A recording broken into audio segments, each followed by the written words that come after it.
అందరికీ నమస్కారం. ఈరోజు వార్తల్లోని ప్రధాన అంశాలు కానీ చూసినట్లయితే, ముఖ్యంగా మొదటగా ఈనాడు దినపత్రికను తీసుకున్నట్లయితే, జత్వానీ అక్రమ అరెస్టు కేసులో ముగ్గురు ఐపీఎస్లపై వేటు. సీతారామాంజనేయులు, కాంతిరాన్ తాత, విశాల్ గున్ని సస్పెన్షన్. నటి అరెస్టుకి నాటి సీఎంఓలోని వ్యూహ రచన. ఎఫ్ఐఆర్కు ముందే అరెస్టుకు ఆదేశించిన పిఎస్ఆర్. విమాన టిక్కెట్లు కొని ముంబై పంపిన కాంతి రాణా. దర్యాప్తులో ప్రాథమిక సూత్రాలను విస్మరించిన గున్ని. డీజీపీ సమగ్ర నివేదిక. ఒకే కేసులో ముగ్గురు ఐపీఎస్లు సస్పెన్షన్ రాష్ట్ర చరిత్రలో తొలిసారి. మనం గత 15 రోజుల నుంచి చూస్తున్నాం. ముంబై నటి కాదంబరి జత్వానీ కేసు రాష్ట్రంలోనే కాకుండా దేశంలో కూడా సంచలనం చేస్తున్నది, సంచలనంగా ఉంది. ఎందుకంటే ఒక ఉన్నతమైన కుటుంబం అయినటువంటి ఒక కుటుంబంలోని డాక్టరు మరియు నటిగా ఉన్నటువంటి కాదంబరి జత్వానీని ఒక అక్రమ కేసులో తీసుకొచ్చి ఏ విధంగా హింసించింది అంటే, ఒక రకంగా కిడ్నాప్ చేసినట్టే తీసుకొచ్చి ఏ విధంగా హింసించి దాదాపు 43 రోజుల రిమాండ్లో ఉంచి ఇబ్బంది పెట్టింది అనేది మనం చూసాము. దానికి ప్రతిఫలంగా ప్రభుత్వం మారడంతో కారణమైనటువంటి ముగ్గురు ఐపీఎస్ అధికారులను కూడా, అంటే ఇంతకుముందు 2 పోలీస్ అధికారులని, ఇప్పుడు ముగ్గురు ఐపీఎస్ అధికారులను కూడా సస్పెండ్ చేయడం జరిగింది. కేజ్రీవాల్ రాజీనామా అస్త్రం. 2 రోజుల తర్వాత వైదొలుగుతా, మధ్యంతర ఎన్నికలకు వెళ్తా, ఢిల్లీ సీఎం సంచలన ప్రకటన. డ్రామాగా అభివర్ణించిన భాజపా. మద్యం కుంభకోణం కేసులో అరెస్ట్ అయి కొన్ని నెలల పాటు జైలులో ఉండి ఇటీవల విడుదలైన ఆమ్ ఆద్మీ పార్టీ అధినేత ఢిల్లీ ముఖ్యమంత్రి అరవింద్ కేజ్రీవాల్ సంచలన నిర్ణయం తీసుకోవడం జరిగింది. అంటే ముఖ్యమంత్రి పదవికి రాజీనామా చేస్తున్నారని బాంబు పేల్చాడు. ప్రజలు తనకు సర్టిఫికేట్ ఇచ్చేంత వరకు ముఖ్యమంత్రి పదవిలో ఉండబోనని స్పష్టం చేయడం జరిగింది. 2 రోజుల తర్వాత దిగిపోయి మధ్యంతర ఎన్నికలకు వెళ్ళి ప్రజల్లో తన విశ్వసనీయతను పరీక్షించుకుంటానని ప్రకటించాడు. అక్రమణల అంతు చూస్తాం. చెరువులు కాలువలపై అక్రమ నిర్మాణాల తొలగింపులకు ప్రత్యేక చట్టం. తెలంగాణలో హైడ్రా తరహాలో రాష్ట్రంలోనూ వ్యవస్థ. బుడమేరు వరదలకు వైకాపా ప్రభుత్వ నిర్లక్ష్యమే కారణం. ఈనాడు ఈటీవీ ముఖాముఖిలో పురపాలక శాఖ మంత్రి నారాయణ. విజయవాడలో బుడమేరు కాలువతో పాటు రాష్ట్రంలోని మిగతా ప్రాంతాలన్నింటిలో కూడా నీటి వనరుల ఆక్రమణపై సర్వే ప్రారంభమవుతుంది. ఇందుకోసం అధికారులతో ప్రత్యేక బృందాలను ఏర్పాటు చేస్తాం. వరద నీటి కాలువలు ఎడల్పు ఎంత, అవి ఎంతవరకు ఆక్రమణకు గురయ్యాయో, ఆక్రమిత ప్రాంతంలో ఎన్ని నిర్మాణాలు ఉన్నాయి, వాటిలో పేదలవి ఎన్ని, పెద్దలకు చెందినవి ఎన్నో గుర్తిస్తాం. సమగ్ర నివేదిక రూపొందించి తదుపరి చర్యలను తీసుకుంటామని చెప్పడం జరిగింది. అంటే ఇది ఒక రకంగా మేలే.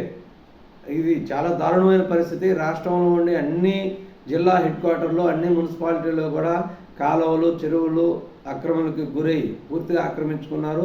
ఈ కాలువలు ఆక్రమించడం వల్ల వరదలు వచ్చినప్పుడు నీటికి ఎటుపోవడానికి దారి లేక నగరం మీద పడి, మున్సిపాలిటీనిగా పట్టణం మీద పడి గృహాలను, ప్రజలను ముంచెత్తడం జరుగుతుంది. 47 మంది డిఎస్పీల బదిలీ. వెయిటింగ్లో ఉన్న 20 మందికి పోస్టింగ్. 20 సబ్ డివిజన్లకు కొత్త ఎస్డిపిఓలు. గుంటూరు మిర్చి యార్డుకు అవినీతి వైరస్. 700 కోట్ల మార్కెట్ ఆదాయానికి గండి. వైకాపా నేతల అండతో ఇష్టారాజ్యంగా దోపిడీ. సబ్ రిజిస్ట్రార్ కార్యాలయాల్లో రాచరికానికి చెల్లు. సీఎం చంద్రబాబు ఆదేశాలతో పోడియం, రీలింగ్ వంటివన్నీ తొలగింపు. రేపటికల్లా అన్ని చోట్ల మార్పులు. అంటే రాష్ట్రంలో ఉన్న అన్ని సబ్ రిజిస్ట్రార్ ఆఫీసులో కానీ, రిజిస్టర్ ఆఫీసులో కోర్టు పోడియం ఎలా ఉంటుందో అలా ఉంటుంది. కోర్టులో కూడా చాలా దగ్గర పోడియాలు సరిగా ఉండవు, కానీ రిజిస్టర్ ఆఫీసులో అయితే ఖచ్చితంగా పోడియం ఉంటుంది. ఒక మెజిస్ట్రేట్ జడ్జి లాగా వాళ్ళ పోడియం బాగా ఉండి ఎర్ర కలర్తో నిర్మించి ఉంటారు. అంటే బ్రిటిష్ కాలం నాటి నుంచి వస్తున్న ఆచారం అది. ఎందుకంటే యాక్చువల్గా వాళ్ళ రిజిస్టర్, సబ్ రిజిస్ట్రార్లకి అది అర్హత లేదు, వాడికి వచ్చిన అర్హత. ఎందువల్లంటే ఉన్నతమైన ఆ పోడియం అనేది దాని యొక్క ఉద్దేశం చాలా ఉన్నతమైనది.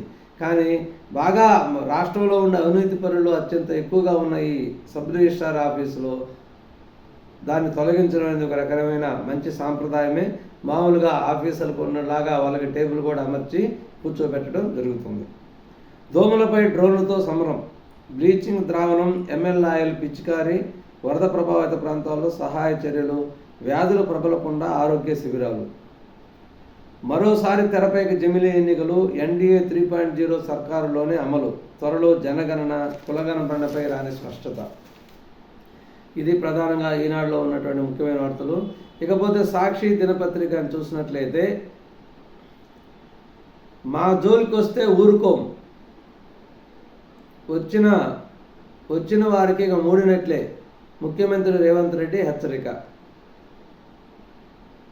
అంటే ఇది తెలంగాణలో ఈ హైడ్రా కొన్ని కార్యక్రమాలు జరుగుతున్నప్పుడు దానికి రేవంత్ రెడ్డి దాని గురించి మాట్లాడటం జరిగింది.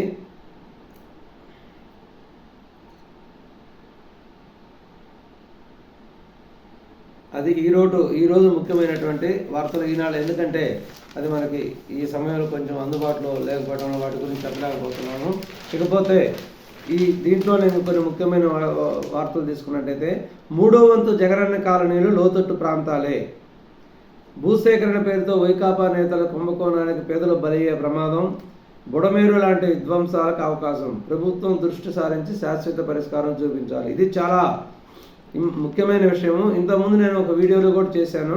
జగనన్న కాలనీలో జరిగిన భూ కుంభకోణాలు వెల్లు అనేది చెప్పడం జరిగింది. ఎందుకంటే జగనన్న కాలనీలో భూసేకరణ దృష్టిలో ఒక విలేజ్ పట్టణాల్లో ఎక్కడంటే అక్కడ, అంటే లోతట్టు ప్రాంతాల్లో కానీ, చెరువుల పక్కన, నదుల పక్కన ఏదంటే అది సేకరించి కట్టడం జరిగింది. ఆడ చిన్నపాటి వర్షం వచ్చినా కూడా కాలనీలన్నీ మునిగిపోవడం జరుగుతుంది.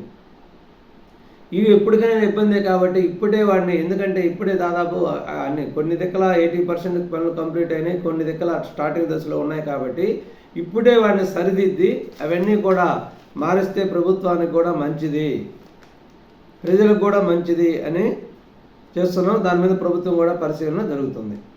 స్టాంపుల్ రిజిస్ట్రేషన్ మాజీ ఐజీ రామకృష్ణపై చర్యలు రంగం సిద్ధం, గనుల శాఖ బదిలీలో సిఫార్సుల జాతర, రాబడి ఉండే చోట పోస్టింగులకు ల్యాబింగ్, జిల్లా మంత్రి 6-7 ఎమ్మెల్యేలతో లేఖలు.